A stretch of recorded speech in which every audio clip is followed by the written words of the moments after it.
Presenting The Whisperer, starring Carleton Young.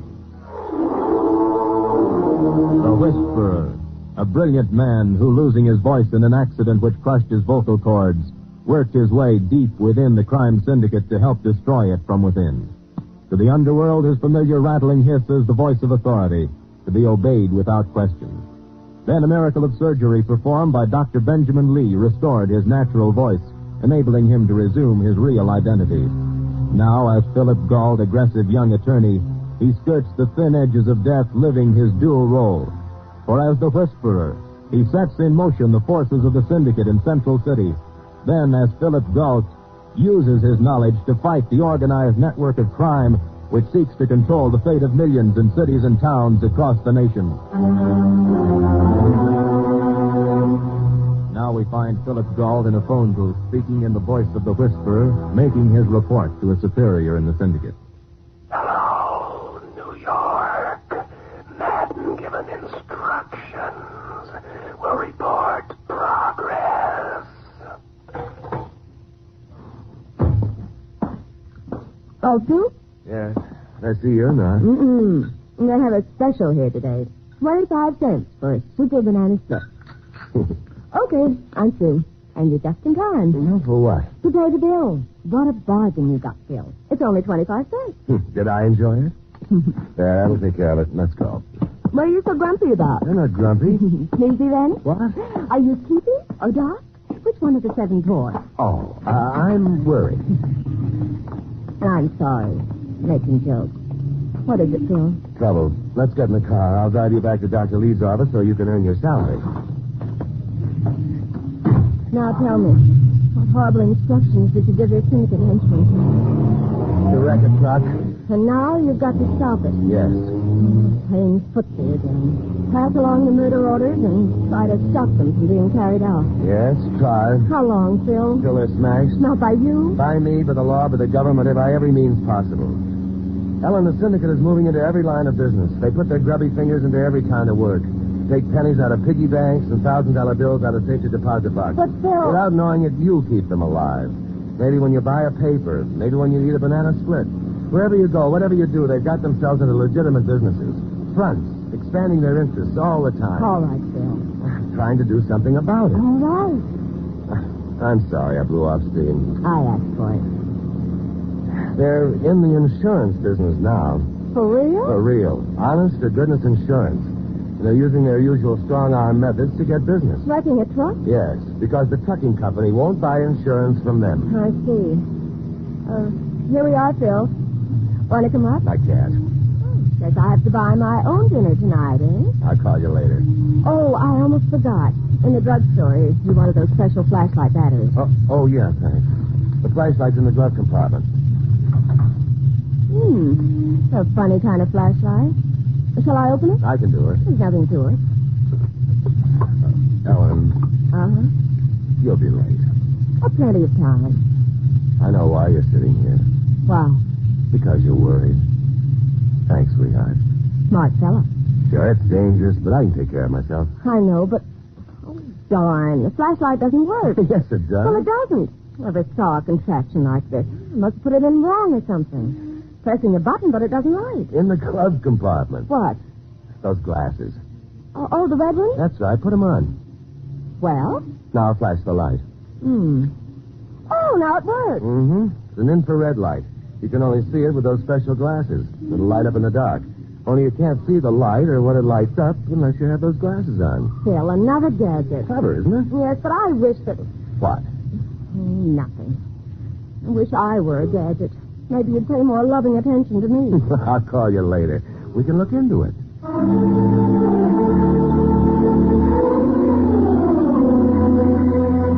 After dropping Ellen at her office, Phil drove to the north side of Central City, down Maryville Street, until he saw the unpainted wooden building with the sign over the entrance, Ace Trucking Company.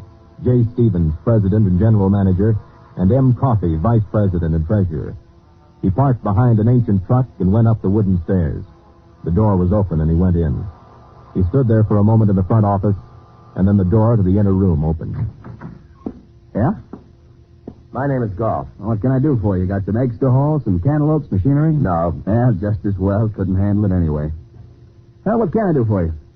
It's a pretty big business you run here. Yeah, we get by. How many trucks do you have? 2, why? How many employees? None. The bosses are the employees. I'm Stevens. My partner is Coffey. We run the business and the trucks. Uh-huh. What's on your mind? Mr. Stevens, I'm going to be frank with you. Why? Because I may save your life. My life? What is this? I'm an attorney. I want you for a client. Sorry, I don't need you. Now, hold on. This isn't going to cost you anything. Probably worth that much, too. I still don't need you. Going on a haul tonight, aren't you? So? A long haul. To California. Go on. What else? By Route 42. I'm all ears, Counselor. If I were your counselor, I'd advise you not to take Route 42. Yeah, but you're not, and I'm going to take it. If I were your counselor, you'd have come to me when somebody tried to force you to buy their insurance. Wouldn't you? Seems as though you know an awful lot about my business. What'd you say your name was? Gault. Hey, Gault. Well, Gault, I still say you're not my counselor, and since I'm not paying you for advice, I don't see why I should take any from you. I told you why, because it'll probably save your life. The people who were trying to sell you insurance are a group called the Syndicate. What? Well, now I've heard everything. This was an insurance company, Gault, a real insurance company, not a bunch of gangsters. Will you do me one favor? Probably not. Don't take Route 42. It's a setup. They know you're going to California with a load. They know you're leaving tonight. They're going to wreck your truck. Nobody's going to pressure me, Gault. They're going to try it. I'm talking about you. Me? Yeah, you. How do you know so much about this operation? Where do you get your information? You must be part of this syndicate you're talking about. It just happens. Yeah, it just happens. On your way, Gault. Vamoose. I'm the tougher guys, and you're around a campfire toasting marshmallows. Now, look. I'm busy. I got to pick up my load. You go on back and tell your outfit I ain't interested in insurance or protection either, which is what you're trying to sell me. You're a lousy salesman, Gault. I don't buy a word of what you said.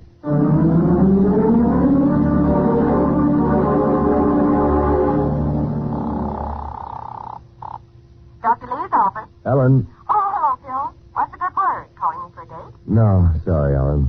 You're having trouble? Plenty. The Ace Trucking Company isn't in the market for advice. Won't listen to me. What are you going to do, Phil? Try to stop it, sweetheart. How? I'm going along for the But ride. if they won't listen, they won't let you near the truck. The driver won't know it, but when he pulls out tonight, I'll be in the back of his truck with his load of heavy machinery. Well, you can't do any good back there, and if the syndicate wrecks the truck as they threatened... I'll be in the cab of the truck trying to talk the driver into stopping before that happens. But, Phil... I'll be careful, darling. Call you later.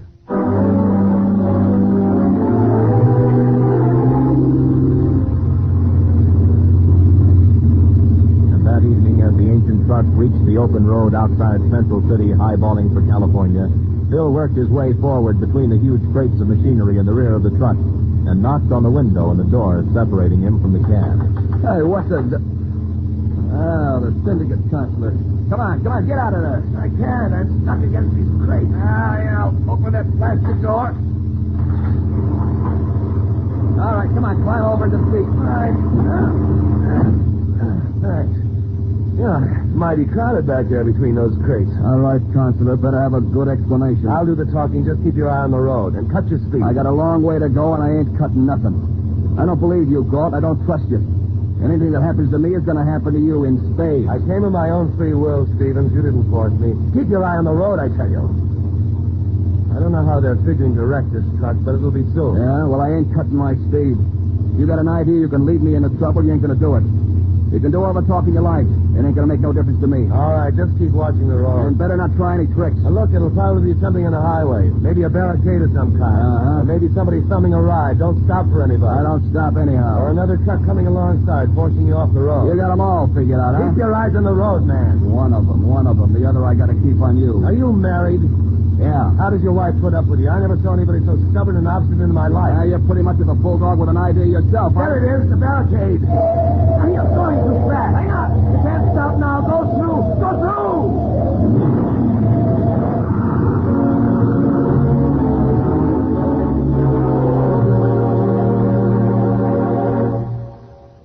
You are listening to The Whisperer, the story of Philip Gault, who skirts the thin edges of death, living his dual role.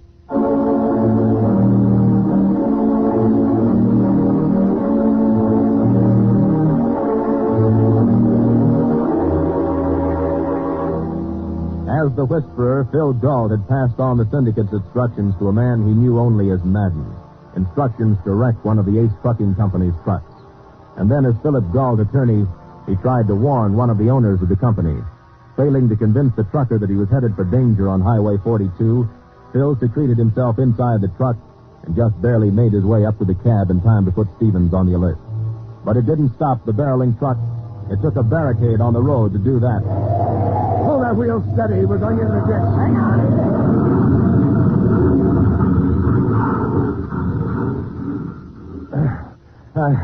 You okay? Yeah, okay.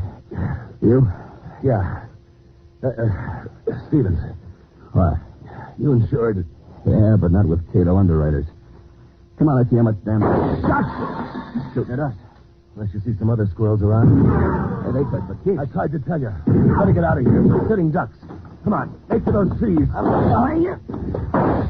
Maybe I made a mistake about you, Constable. Maybe you did. It might be a costly mistake. Down.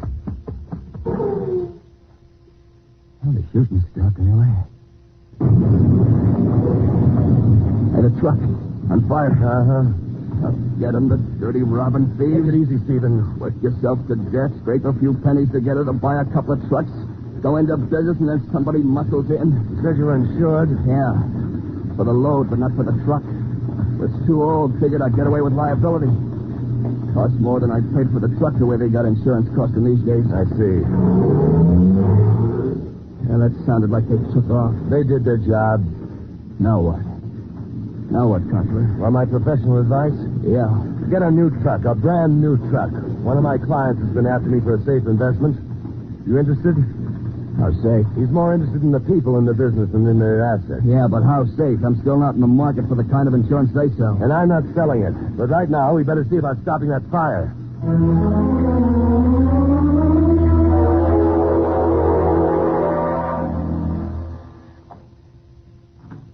Phil. Oh, you look. As if I'd been through fire and brimstone. Through fire, anyway. Are you all right? Kind of tired, but all here.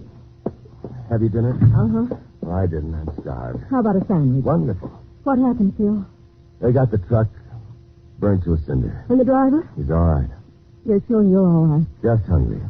Come on in the kitchen. Mm-hmm. All right if I use your phone? Of course. I have sandwiches in the refrigerator. Oh, operator, I want long distance. New York, circle 1798. Ring me when the call's ready, will you? Thanks. Here, Phil. Some coffee? Milk, if you have some. Sure. How did it happen, Phil? A roadblock. Then they shot at us. Then they burned the truck. Did they get a look at you? Madden might have seen me, I don't know. You don't know. Phil, if he did and he ever sees you again... It wouldn't take the syndicate long to figure out that Phil Gault is also the Whisperer. Phil, how long do you think you can go on keeping your double life a secret from everyone but me and Dr. Lee? Those are the chances I have to take, sweetheart. Is Madden from out of town? I wish I knew. All I know about this setup is the insurance company the syndicate runs is called Cato Underwriters. There's my call. Hello? Central City? Right. Mission accomplished. Ace Trucking Company. Now minus one truck. Good. They will be approached by Cato Underwriters for insurance again. Instructions. Madden already has his instructions. If they refuse to buy again, He will shoot to kill. Phil, If Stevens refuses to buy the insurance, he'll be murdered. will he buy? No. You've got to make him, Phil. I can't interfere that way, and I don't think it would make any difference if I tried. He's as stubborn as... Have you? Almost. Oh, this is serious, Phil. You can't let Stevens be murdered in cold blood. No, Ellen, I can't. And right now, I don't know how to stop it.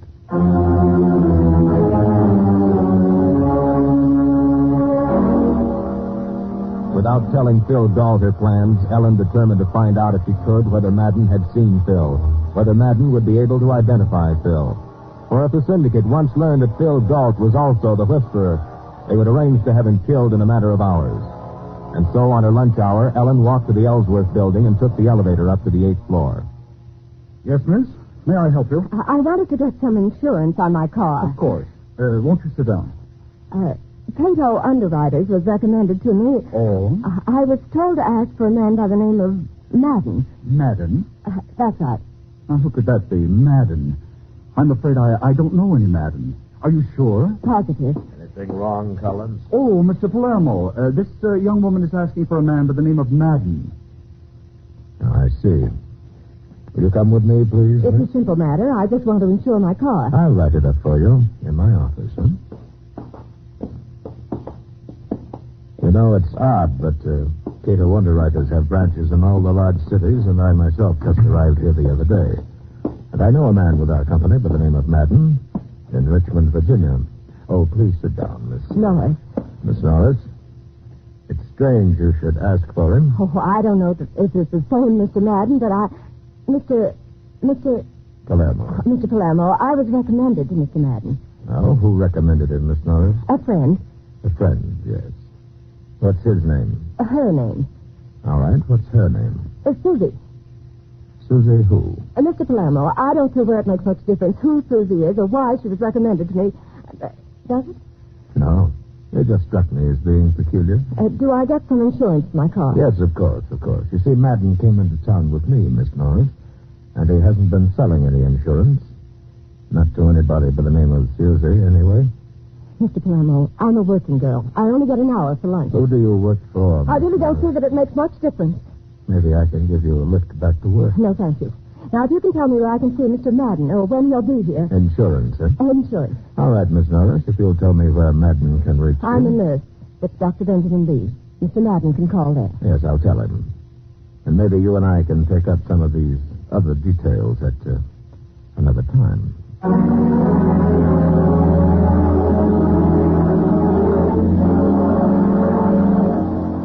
It was 2 o'clock when Phil Gault reached the Ace Trucking Company's offices. The front door was open and he walked in, but nobody was there. He sat down in a hard-back chair, tilted it so that his feet could find support on the rickety desk, and waited.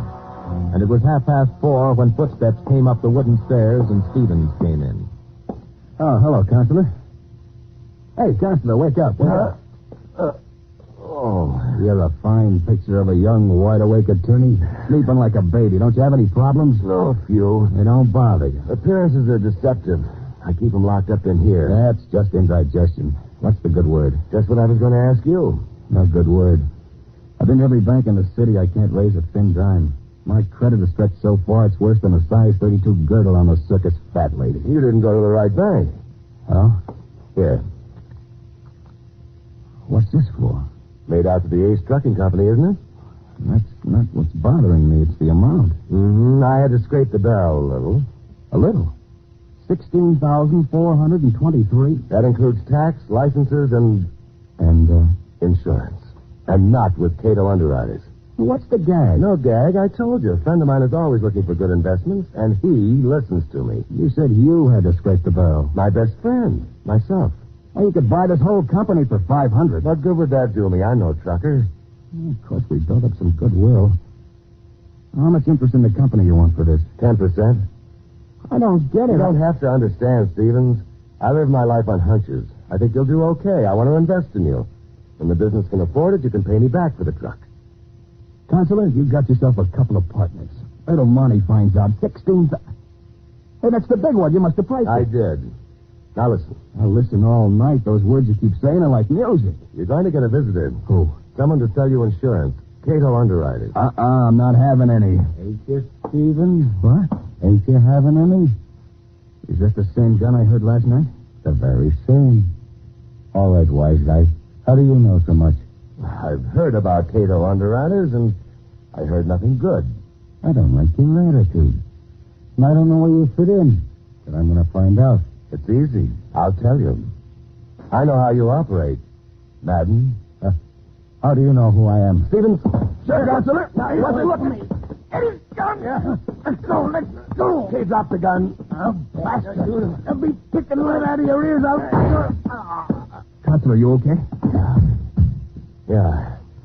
Actually, he shot himself. Barrel turned in when he pulled the trigger. You didn't touch the gun. I hit his wrist. Sure. Is he dead? Yeah. Better sit down, Stevens. You're not toasting marshmallows now. You really think he meant to shoot?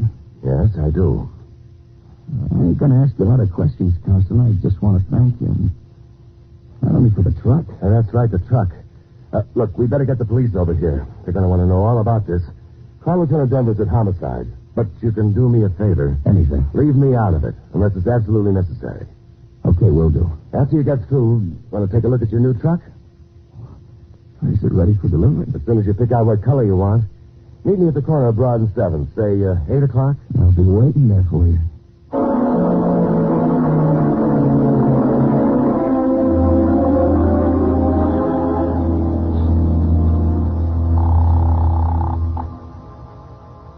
Doctor, you speaking? Doc, this is Phil. Yes, Phil. Is Ellen there? No, she left an hour ago. Said she had an appointment. An appointment? Did she happen to mention what it was about? No, she didn't. Anything wrong? Something I can do? No, thanks, Doc. Nothing wrong. I hope. What's that? Nothing, Doc. Thanks. I'll call her at home.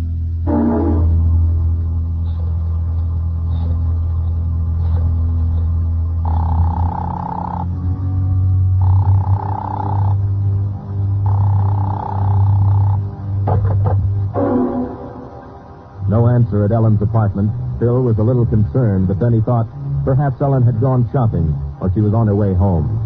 He felt a little restless, a little uneasy. He drove to his office, but there was no message from her there. He called her apartment again.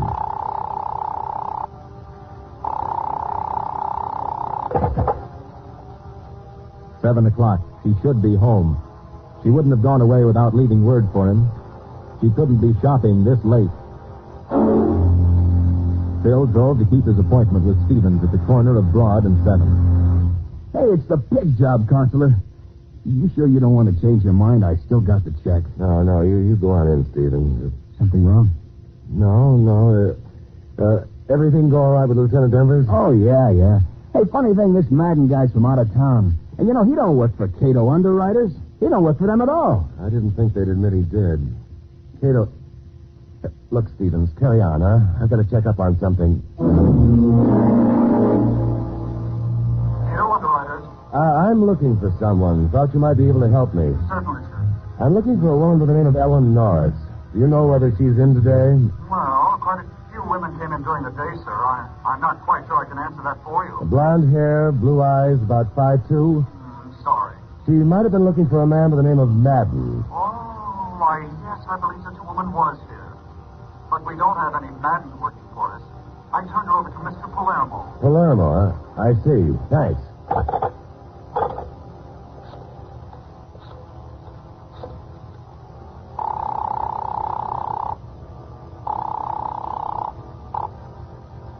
Hello? Ellen, Yes? you all right? Yes? Can't talk? No. I'm coming up. No. It's all right, sweetheart. Palermo there? Yes. Goodbye. Just hold everything, sweetheart. I'll be there.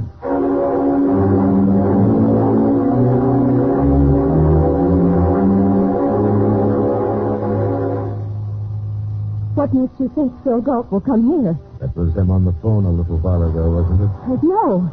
It was a friend of mine, a girl. She's a pretty good actress, sweetheart, but not good enough. No two women in the world ever held a conversation as short as that. Yes, no, goodbye. But I tell you That was him, all right.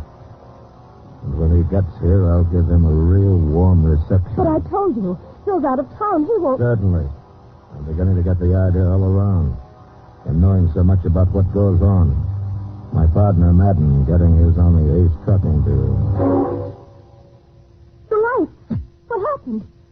fuse must have blown or something. Now just stay where you are, sweetheart. Got a match? No. Drop the gun, Palermo. Hey, you see, sweetheart, I told you we'd show. What do you figure to do in the dark, Mr. Gault? It may be dark for you, Palermo, but not for me. Who are you kidding? You a cat or something? I've got you in the beam of an infrared flashlight. I can see you as plain as day. Drop the gun. Well, if you can see so good, I guess you can see this. Take your hands off her, Palermo. You what? Go ahead, shoot. Maybe you'll shoot straight enough to hit her. I might have figured you use her as a shield. Meantime, a couple of pot shots in the direction of the kitchen door might just hit you. No, look out, darling. I guess you don't have cat's eyes, Palermo. You missed a mile. Yes? Well, suppose I shoot what I can't miss. Suppose I shoot your girl here. Phil. I'm all right, darling. I had to shoot him before he pulled the trigger on you. All right, you're on. Phil, he was waiting for you. He wanted to kill you. He came from Richmond with Madden. I went up there. Easy, sweetheart, easy. I know. Then he called me at the office. He was waiting for me outside with a gun. He made me come here to wait for you. Easy, darling. Oh, Phil.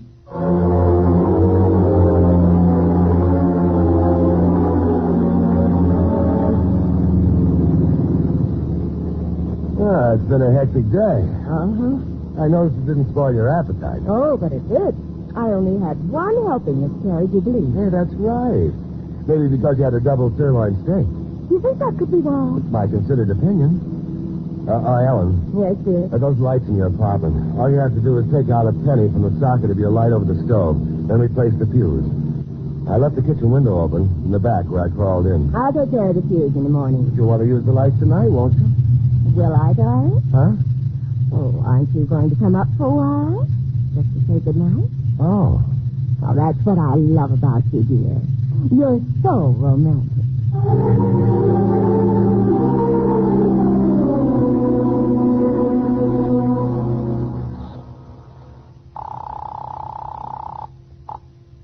Hello, New York. Madden and Palermo killed. Local police investigating. Cato underwriters here. Recommend closing Central City office immediately. We will consider your recommendation. For further instructions, call Seattle at midnight. Seattle at midnight.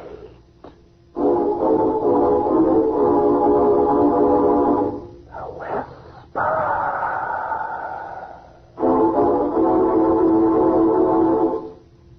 The Whisperer is based upon stories and characters created by Stetson Humphrey. Any similarity to persons living or dead is purely coincidental. Carleton Young is starred as the Whisperer, Betty Moran as Ellen. Others in the cast were Julius Kralbein, Herb Ellis, Jim Nusser, and James Bush.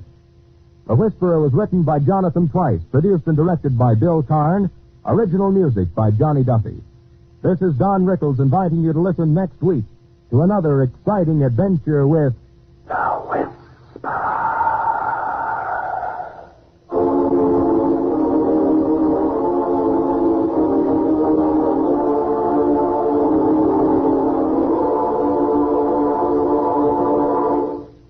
It's the Silver Jubilee on NBC.